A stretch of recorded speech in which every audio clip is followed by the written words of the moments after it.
नमस्कार मेरे प्यारे शिव भक्तों। आज की इस नई आध्यात्मिक पावन धारा में आप सभी का हृदय से स्वागत है।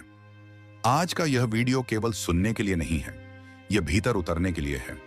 आज हम उस सरल, करुणामयी और सच्ची राह की बात करेंगे जिससे बिना कठिन तपस्या, बिना सब कुछ छोड़े, बिना कहीं भटके कलयुग में भी महादेव को अपने जीवन में महसूस किया जा सकता है। आज आप जानेंगे कि शिव केवल हिमालय में रहने वालों के नहीं हैं, बल्कि टूटे हुए, थके हुए और सच्चे हृदय वालों के सबसे निकट होते हैं। प्रिय भक्तों, जो भी साधक आज इस वीडियो को अंत तक पूरे भाव से सुनेगा, उसके जीवन के दुख, दर्द, भ्रम और भारीपन को महादेव स्वयं हल्का करेंगे। यह केवल वचन नहीं है, यह शिव की करुणा का आमंत्रण है।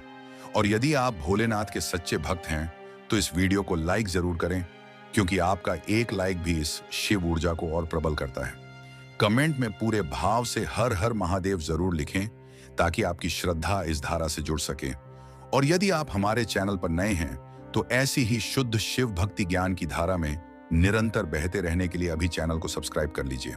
अब शांत हो जाइए, श्वास को सहज होने दीजिए और इस शिव वाणी को अपने हृदय तक उतरने दीजिए। साधक, यह प्रश्न कि क्या आज के समय में इस कलयुग में शिव को पाना संभव है, केवल एक जिज्ञासा नहीं है। यह प्रश्न तभी उठता है जब भीतर बहुत कुछ टूट चुका होता है, जब संसार से मिली पहचानें बोझ बन जाती हैं, जब प्रयत्न करते करते थकान इतनी गहरी हो जाती है कि मन कहता है अब और नहीं। उसी क्षण यह प्रश्न जन्म लेता है और वही क्षण शिव का पहला स्पर्श होता है। कलयुग में मनुष्य की सबसे बड़ी पीड़ा यह नहीं है कि वह दुखी है, पीड़ा यह है कि वह अपने दुख को छुपाने की कला सीख चुका है। बाहर से सब कुछ चलता हुआ दिखता है, पर भीतर कुछ थम गया है। लोग कहते हैं समय खराब है, परिस्थितियां कठिन हैं, पर सत्य यह है कि भीतर का सहारा टूट गया है। और जब भीतर का सहारा टूटता है, तभी शिव की खोज शुरू होती है। बहुत लोग सोचते हैं कि शिव पाने के लिए त्याग करना पड़ेगा, घर बार छोड़ना पड़ेगा, जंगल जाना पड़ेगा, कठिन तप करना पड़ेगा। यह धारणा मनुष्य को शिव से दूर कर देती है, क्योंकि यह धारणा अहंकार से पैदा होती है कि मैं कुछ करूंगा, कुछ बनूंगा, तब योग्य होऊंगा।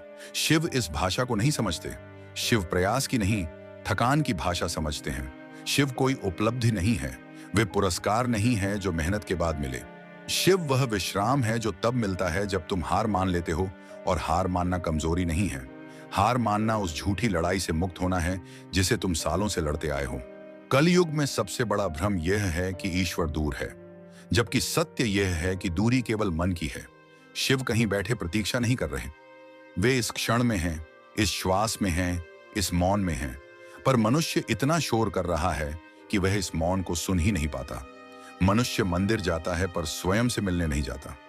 वह मूर्ति के सामने झुकता है पर अपने अहंकार के सामने नहीं। वह मंत्र बोलता है पर अपनी सच्चाई नहीं बोलता, और फिर कहता है कि शिव नहीं मिलते। शिव मिलने की पहली शर्त है ईमानदारी। अपने प्रति यह स्वीकार करना कि मैं थक गया हूं, यह स्वीकार करना कि मैं उलझा हुआ हूं, यह स्वीकार करना कि मेरे भीतर डर है, क्रोध है, लालच है, असंतोष है। शिव इनसे डरते नहीं, वे इनसे भागते नहीं, वे इन्हीं के बीच उतरते हैं। कलयुग में शिव को पाने का मार्ग कठिन नहीं, पर ईमानदार है। और ईमानदारी सबसे कठिन साधना है, क्योंकि ईमानदार होने का अर्थ है मुखौटे उतार देना। यह मान लेना कि मैं जैसा दिखता हूं वैसा नहीं हूं। और जैसे ही यह स्वीकार होता है, शिव की उपस्थिति का द्वार खुल जाता है। शिव को सन्यासियों का देवता कहना अधूरा सत्य है। शिव गृहस्थ के भी उतने ही हैं, जो रात को थक कर बिस्तर पर गिरता है और चुपचाप आकाश को देखता है। शिव उस मां के भी हैं जो अपने दर्द को मुस्कान में छुपा लेती है। शिव उस युवक के भी हैं जो भीतर से टूट चुका है पर बाहर से मजबूत दिखने की कोशिश करता है। शिव किसी विशेष वर्ग के नहीं हैं, वे विशेष अवस्था के हैं, और वह अवस्था है समर्पण। समर्पण का अर्थ यह नहीं कि तुम जीवन छोड़ दो। समर्पण का अर्थ है जीवन से लड़ना छोड़ दो। जो हो रहा है उसे होने दो, जो नहीं हो रहा उसे जबरदस्ती मत खींचो। यह छोड़ना ही शिव का द्वार है। कलयुग में सबसे बड़ी तपस्या है भरोसा, और भरोसा वही कर सकता है जो भीतर से थक चुका हो, जो अब नियंत्रण नहीं चाहता, जो अब बस कहना चाहता है अब तू संभाल। यह वाक्य साधक बहुत शक्तिशाली है। अब तू संभाल। इसमें अहंकार गल जाता है, इसमें झूठी ताकत टूटती है और जहां झूठी ताकत टूटती है वहीं शिव उतरते हैं। शिव शक्तिशाली के देवता नहीं हैं, वे टूटे हुए के देवता हैं। वे उस व्यक्ति के साथ खड़े होते हैं जो कह देता है मुझसे नहीं हो पा रहा। संसार इसे हार कहता है, शिव इसे द्वार कहते हैं। कल युग में मनुष्य का सबसे बड़ा रोग है अहंकार, और अहंकार हमेशा भय से पैदा होता है। डर कि मैं कमजोर ना दिख जाऊं, डर के लोग क्या कहेंगे, डर की नियंत्रण चला जाएगा। शिव इस डर को तोड़ते हैं, इसीलिए उनसे डर लगता है। शिव श्मशान में बैठते हैं क्योंकि वहां कोई दिखावा नहीं होता, वहां कोई भूमिका नहीं निभाता, वहां सब गिर चुका होता है, और जब सब गिर जाता है तब जो बचता है वही सत्य है और वही शिव है। तुम अगर परेशान हो तो शिव के सबसे निकट हो, तुम अगर असफल हो तो शिव की गोद में हो, तुम अगर भ्रमित हो तो शिव तुम्हें बुला रहे हैं, क्योंकि शिव पूर्णता में नहीं प्रक्रिया में मिलते हैं। कल युग में शिव को पाने का सबसे सरल मार्ग है नाम। शिव का नाम कोई शब्द नहीं है, वह स्मृति है, वह याद है, वह लौटना है। जब तुम कहते हो शिव तो तुम किसी बाहर बैठे देवता को नहीं पुकारते, तुम उस साक्षी को बुलाते हो जो तुम्हारे भीतर हर अनुभव को देख रहा है। नाम जप का अर्थ है उस साक्षी की ओर लौटना। बहुत लोग नाम जप को हल्के में लेते हैं क्योंकि वह सरल है, पर जो सरल होता है वही गहरा होता है। कठिन चीजें मन को आकर्षित करती हैं, सरल चीजें आत्मा को। नाम जप का पहला प्रभाव बाहर नहीं दिखता, वह भीतर जगह बनाता है। मन धीरे धीरे ढीला पड़ता है, प्रतिक्रियाएं कम होती हैं, विचारों की पकड़ ढीली होती है, और इसी डील में शिव उतरते हैं। नाम जप कोई मांग नहीं है, वह स्मरण है। जैसे तुम किसी अपने को याद करते हो बिना कारण, वैसे ही शिव को याद करना। कलयुग में सबसे बड़ा भ्रम यह है कि पहले सुधरना होगा तभी ईश्वर मिलेगा, जबकि सत्य यह है कि ईश्वर मिलने के बाद ही सुधार होता है। शिव तुम्हें वैसे ही स्वीकार करते हैं जैसे तुम हो, क्योंकि वे जानते हैं तुम अभी यात्रा में हो। अगर तुम्हारा मन अशांत है तो भी शिव तुम्हारे हैं, अगर तुम क्रोधित हो तो भी शिव तुम्हारे हैं, अगर तुम स्वयं से नाराज हो तब भी शिव तुम्हारे हैं। बस एक शर्त है, ईमानदार रहो, छुपाओ मत। शिव को परफेक्ट भक्त नहीं चाहिए, उन्हें सच्चा भक्त चाहिए। टूटा हुआ चलेगा, झूठा नहीं। नाम जप करते समय कुछ मत चाहो, क्योंकि चाह मन को बांधती है। नाम को बहने दो, और उसके बाद जो मौन आता है वही शिव है। कलयुग में ध्यान इसलिए कठिन लगता है क्योंकि मन बहुत चंचल है, इसलिए शिव ने ध्यान को सरल किया।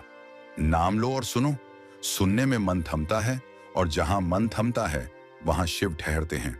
तुम खड़े हो, बैठे हो, चलते हो, रो रहे हो, शिव हर अवस्था में उपलब्ध हैं, क्योंकि वे अवस्था नहीं है, वे उपस्थिति हैं। कलयुग में शिव पाने के लिए बड़े कर्मकांड नहीं चाहिए, उन्हें केवल यह देखना है क्या तुम सच्चे हो, क्या तुम थके हुए हो, क्या तुम अब लड़ना छोड़ने को तैयार हो। शिव पाने का मार्ग ऊपर की ओर नहीं जाता, वह नीचे उतरता है। दिखावे से सच्चाई की ओर, शोर से मौन की ओर, नियंत्रण से समर्पण की ओर, यही शिव का मार्ग है, यही कलयुग की कृपा है, और यह केवल शुरुआत है। अगर यह वाणी तुम्हारे भीतर कहीं हलचल पैदा कर रही है, अगर कुछ भारी सा ढीला पड़ रहा है, तो समझ लेना शिव सुन रहे हैं। आगे हम और गहराई से उतरेंगे, नाम जप की उस शक्ति में जो चेतना को बदल देती है।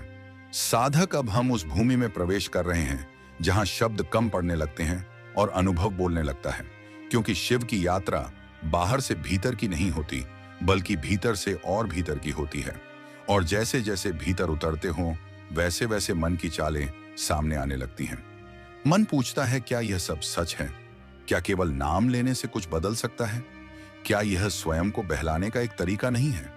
यह प्रश्न गलत नहीं है, प्रश्न मन की प्रकृति है। पर समस्या तब होती है जब मन अनुभव से पहले निर्णय कर लेता है। कलयुग का मन बहुत चतुर है, वह हर चीज को मापना चाहता है, तोलना चाहता है, परिणाम देखना चाहता है। वह कहता है, अगर नाम जप में शक्ति है तो मुझे तुरंत शांति क्यों नहीं मिली, मुझे तुरंत समाधान क्यों नहीं मिला। मन भूल जाता है कि उसने वर्षों तक अपने भीतर कितना बोझ जमा किया है। वर्षों के डर, वर्षों की अपेक्षाएं, वर्षों की असफलताएं, वर्षों का आत्म संघर्ष, और वह चाहता है कि सब कुछ एक पल में बदल जाए। शिव समय की तरह काम करते हैं, धीरे गहराई से जड़ तक। नाम जप का अर्थ केवल दोहराना नहीं है, नाम जप का अर्थ है ढीला होना। जैसे कोई मुट्ठी वर्षों से भींची हुई हो और धीरे धीरे खुलने लगे। पहले उंगलियां दुखेंगी, झंझनाहट होगी, असहजता होगी, कई बार नाम लेते हुए भीतर से रोने का मन करेगा। कई बार बिना कारण आंखें भर आएंगी। यह कोई कमजोरी नहीं है, यह शुद्धि है। वर्षों से जो दबा था वह बाहर आ रहा है।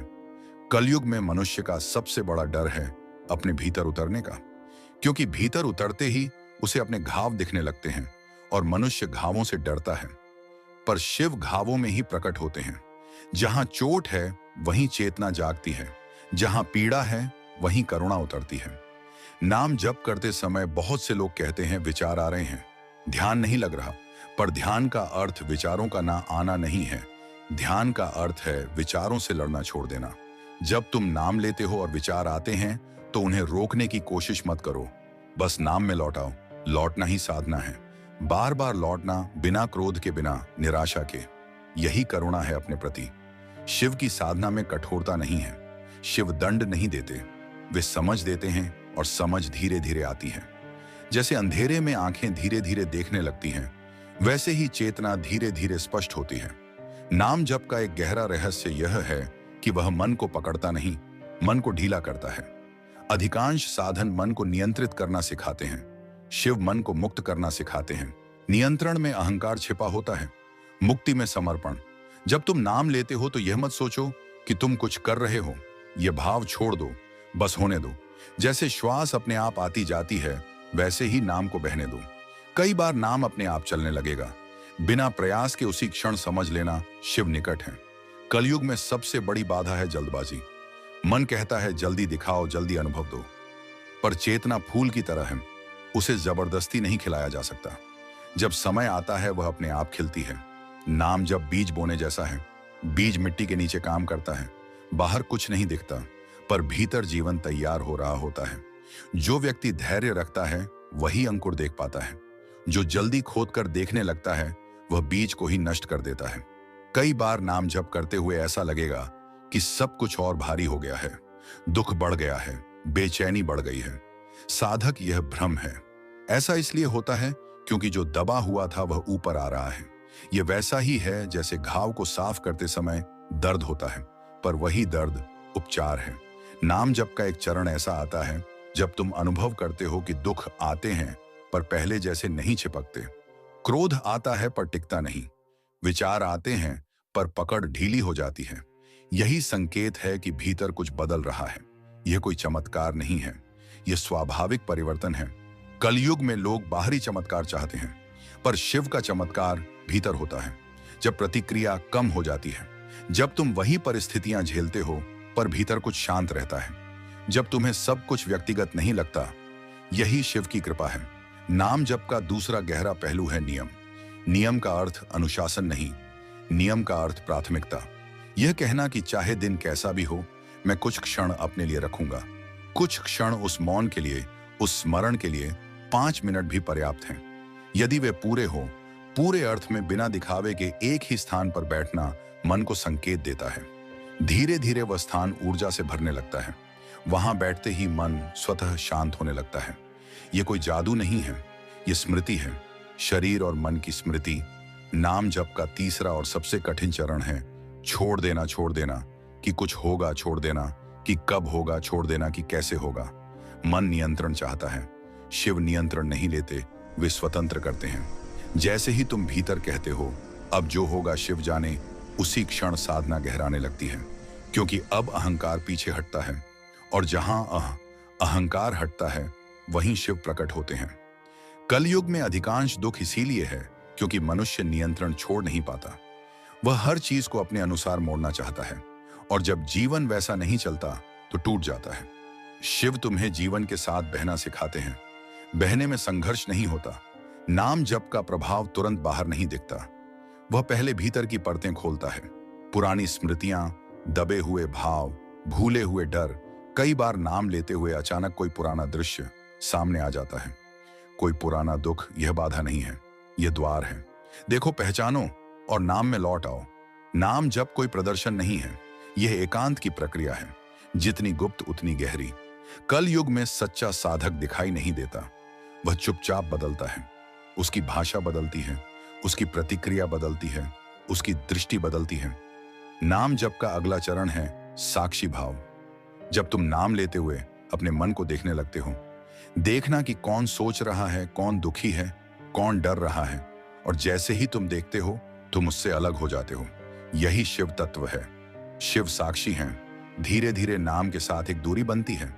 तुम और तुम्हारे विचारों के बीच यही दूरी मुक्ति की शुरुआत है, क्योंकि अब विचार तुम्हें चलाते नहीं, तुम उन्हें देख पाते हो। कल युग में मोक्ष मरने के बाद नहीं जीते, जी संभव है। मोक्ष का अर्थ है बोझ से मुक्त होना, जीवन से भागना नहीं, जीवन को हल्का करना। जिम्मेदारियां रहती हैं पर बोझ नहीं रहता, दुख आते हैं पर टूटन नहीं होती। यह शिव की कृपा है। अगर तुम्हें लगता है कि तुम योग्य नहीं हो, तो यही तुम्हारी योग्यता है, क्योंकि शिव अयोग्य को ही उठाते हैं। जो खुद को बहुत योग्य समझता है वह भरा हुआ है। शिव खाली में उतरते हैं। नाम जप का सबसे बड़ा रहस्य यही है। तुम जितना कम करते हो, शिव उतना अधिक करते हैं। अगर यह वाणी तुम्हारे भीतर कहीं ठहर रही है, अगर तुम्हें ऐसा लग रहा है कि कुछ धीरे धीरे खुल रहा है, तो समझ लेना यात्रा सही दिशा में है। आगे हम इस प्रश्न में उतरेंगे कि शिव को जीवन में कैसे जिया जाए कि साधना ध्यान तक सीमित ना रहे, बल्कि जीवन की हर श्वास में उतर जाए। तो मेरा आपसे निवेदन है, वीडियो में अंत तक बने रहे। साधक, अब हम उस बिंदु पर खड़े हैं जहां प्रश्न बदलने लगते हैं। अब यह पूछना कम रह जाता है कि शिव मिलेंगे या नहीं, और यह जानना शुरू होता है कि जो अब तक खोजा जा रहा था वह कभी दूर था ही नहीं। कलयुग में सबसे बड़ी भूल यही है कि हम शिव को एक क्षणिक अनुभव मान लेते हैं। ध्यान में आए, पूजा में आए, नाम जप में आए और फिर चले गए। पर शिव आते जाते नहीं, वे स्थिर हैं। बदलता तो केवल हमारा ध्यान है। जब तुम ध्यान से उठते हो और फिर संसार में प्रवेश करते हो, तब शिव कहीं पीछे नहीं छूटते। अगर छूटते हैं तो केवल तुम्हारी स्मृति से, क्योंकि शिव कोई अवस्था नहीं है जिसे पकड़ा जाए। वे देखने का ढंग है, जीने की शैली है, जागरूकता है। कलयुग में शिव को जीवन में उतारने का अर्थ है हर क्षण को थोड़ा सा अधिक होश से जीना। जब तुम चलते हो तो जानना कि चलना हो रहा है। जब तुम बोलते हो तो जानना कि शब्द निकल रहे हैं। जब तुम दुखी होते हो तो जानना कि दुख उपस्थित है। यह जानना ही शिव है, क्योंकि शिव साक्षी हैं। जो देख रहे हैं वही शिव तत्व में है। मनुष्य अक्सर सोचता है कि ध्यान आंख बंद करने से होता है, पर आंख बंद करना केवल एक सहायक है। असली ध्यान तो आंख खुली जागरूकता है। जब तुम बिना प्रतिक्रिया देख पाते हो, तब शिव तुम्हारे साथ होते हैं। क्रोध आए पर तुम उसे पहचान लो, डर आए पर तुम उससे भागो नहीं, इच्छा आए पर तुम उसे पकड़ो नहीं। यह अभ्यास नहीं है, यह समझ है। और समझ आते ही संघर्ष ढीला पड़ने लगता है। कलयुग में जीवन बहुत जटिल हो गया है। इच्छाएं बढ़ गई हैं, तुलना बढ़ गई है, दिखावे की भूख बढ़ गई है, और जितना अधिक बोझ उतना कम शिव का अनुभव। शिव न्यूनतम में वास करते हैं, इसीलिए वे श्मशान में ध्यान करते हैं, जहां कोई संग्रह नहीं, कोई दावा नहीं, कोई पहचान नहीं। शिव को जीवन में उतारने का एक गहरा मार्ग है सरलता। कम चाहो, कम अपेक्षा रखो, कम सिद्ध करने की कोशिश करो। जितना कम भार उतनी अधिक शांति, और शांति ही शिव का निवास है। बहुत लोग कहते हैं कि मैं अकेला हूं, पर अकेलापन तब आता है जब हम स्वयं से कट जाते हैं। सेवा इस कटाव को जोड़ती है। सेवा का अर्थ बड़ा काम नहीं है। सेवा का अर्थ है जो सामने है उसे पूरी उपस्थिति से करना। अगर किसी से बात कर रहे हो तो वहीं रहो। अगर कोई दुखी है तो उसे सुनो। बिना सलाह दिए, बिना समाधान दिए शिव सुनते हैं। और जब तुम किसी को बिना अपने लाभ के सुनते हो, तो शिव तुम्हारे माध्यम से उपस्थित होते हैं। सेवा में अहंकार गलता है, और जहां अहंकार गलता है वहीं शिव उतरते हैं। कल युग में सबसे बड़ा दुख अलगाव का है। सेवा जोड़ती है, और जहां जुड़ाव है वहां शिव हैं। शिव को जीवन में उतारने का एक और गहरा मार्ग है मृत्यु का स्मरण। यह डराने के लिए नहीं, जगाने के लिए है। जो जानता है कि यह क्षण लौट कर नहीं आएगा, वही पूरी तरह जीवित होता है। शिव मृत्यु के देवता हैं, क्योंकि वे जीवन को जानते हैं। मृत्यु को स्वीकार करने वाला जीवन से नहीं डरता। कल युग में डर सबसे बड़ा बंधन है। डर असफलता का, डर खोने का, डर अकेले पड़ जाने का। शिव डर को तोड़ते हैं, इसीलिए उनकी उपस्थिति कभी कभी असुविधाजनक लगती है, क्योंकि वे झूठी सुरक्षा को तोड़ते हैं। जो टूट रहा है वह अक्सर असत्य होता है, जो बचता है वही वास्तविक है।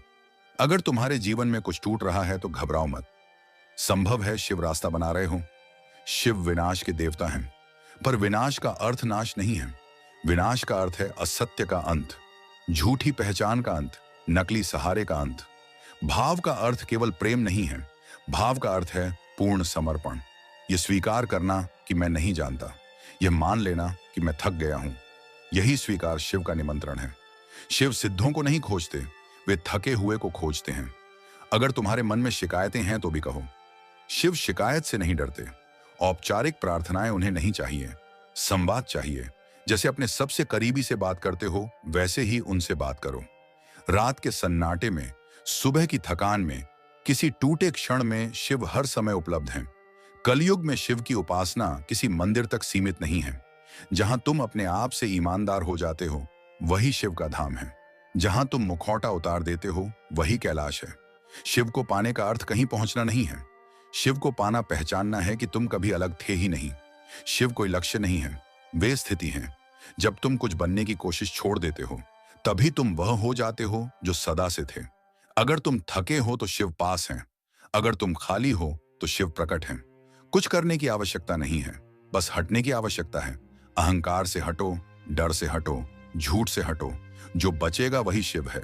यही सबसे सरल मार्ग है, यही कलयुग की सबसे बड़ी कृपा है। और साधक, अगर यह वाणी तुम्हारे भीतर कहीं गहराई तक उतर गई हो, अगर सुनते हुए तुम्हें लगा हो कि कोई तुम्हारे मन की बात कह रहा है, तो इस वीडियो को लाइक जरूर करना। यह लाइक केवल एक क्लिक नहीं है, यह इस बात की स्वीकृति है कि तुम इस यात्रा के लिए तैयार हो।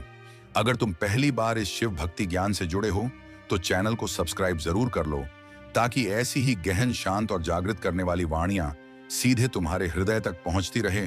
और कमेंट में बस इतना लिख दो, महादेव मैं तैयार हूं, या जय शिव शंभू, ताकि यह ऊर्जा केवल सुनने तक सीमित ना रहे बल्कि तुम्हारे जीवन में सक्रिय हो सके। महादेव की कृपा तुम्हारे साथ है।